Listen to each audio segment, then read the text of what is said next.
Você acredita que apenas 6 segundos podem destruir uma mentira inteira? Neste caso real de investigação criminal, foi exatamente isso que aconteceu.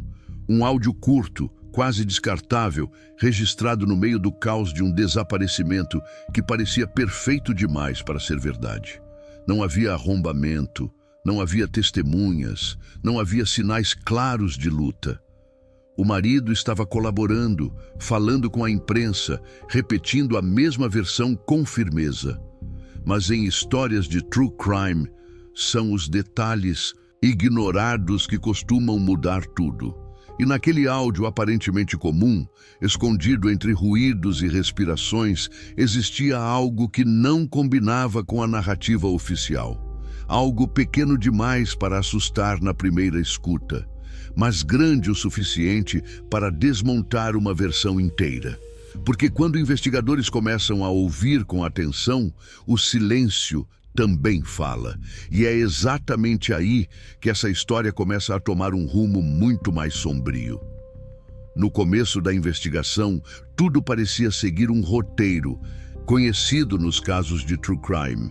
A vítima havia desaparecido em circunstâncias confusas, mas o marido estava ali, presente, cooperativo, dando entrevistas, repetindo a mesma versão com precisão quase cirúrgica.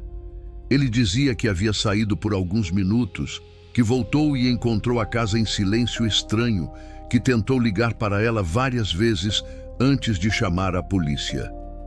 A narrativa era limpa demais, organizada demais. E em investigações criminais, quando uma história soa perfeita, os investigadores aprendem a desconfiar. Os primeiros dias foram dominados por buscas, depoimentos e análise de câmeras da região. Nada concreto, nenhum sinal de arrombamento, nenhuma movimentação bancária suspeita. O desaparecimento parecia planejado, mas não se sabia por quem. O marido, sempre controlado, sempre disponível, parecia sofrer na medida exata. Nem exagerado, nem frio demais. Só que pequenos detalhes começaram a chamar a atenção.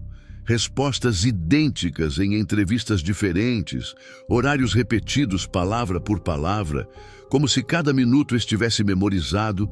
Foi então que o áudio entrou oficialmente na linha de investigação. Ele havia sido enviado como uma mensagem de voz minutos antes do suposto momento do crime. Na primeira análise parecia banal. O marido dizendo que estava a caminho, que chegaria em instantes, nada incriminador.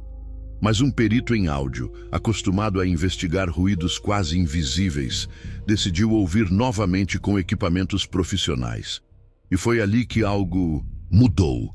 Atrás da voz principal, quase imperceptível, havia um som metálico, um impacto curto. Depois, uma respiração que não parecia vir de quem estava gravando. O detalhe não era claro o suficiente para acusar, mas era forte o bastante para questionar. A polícia, então, cruzou o horário exato do envio com a geolocalização do aparelho. O ponto não coincidia com o trajeto que ele afirmava estar fazendo. Quando confrontado, ele ajustou levemente a versão. Disse que talvez tivesse parado o carro por alguns segundos. Disse que o barulho poderia ser qualquer coisa, mas o áudio, tratado digitalmente, revelou algo ainda mais perturbador. Uma frase abafada ao fundo, dita em tom de desespero, que não fazia parte da narrativa dele. A perícia isolou frequências, limpou interferências e reconstruiu os 6 segundos quadro a quadro. E quanto mais limpavam o ruído, mais a história oficial começava a desmoronar. Os investigadores perceberam que aqueles 6 segundos capturaram não apenas um som, mas uma contradição inteira.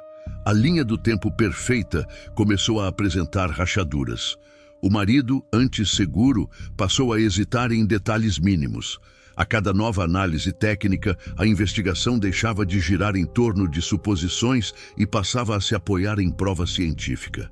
E foi nesse ponto que o caso mudou de direção, porque o áudio, que parecia irrelevante no início, estava prestes a revelar algo que ele jamais imaginou que pudesse ser ouvido.